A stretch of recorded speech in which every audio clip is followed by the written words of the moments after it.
Leží tu čajočka na zemi, plače, úplne proste rozjebaná, ty kokot, nemohla mať viacej ako 20, ne? Nevedela reagovať, nevedela nič, nikto sa o ňu nestaral, 100 ľudí okolo nej, ne? Tak volám policiu, nech jej zavolajú proste sanitku, na 112.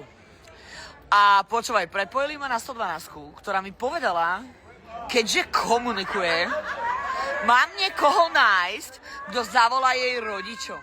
Že oni neprídu. Rozumieš, že oni neprídu. Tak je tu ty kokot baba rozjebaná, rozumieš, že nevie o sebe, plače, leží na zemi. A povedia ti záchranári, že keďže je pri vedomí, oni neprídu. Na ktorú piču my platíme veci. Rozumieš tú nespravodlivosť? A ja keď dám niekomu na piču, tak dojdu hneď. A leží tu kočka na zemi, proste nepričetná. A oni neprídu.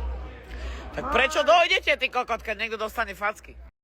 No ja som po 100 rokoch vonku a hrajú po piči. Kamo, dneska je afro v trafe.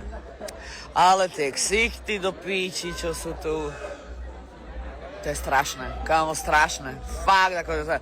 Kde sú Rakúšaci? Kde sú Černoši? Kde sú? Normálne, toto, čo tu je školka. Školka do piči. A natáčajú sa na TikTok. A tancuje jak postihnutá piča.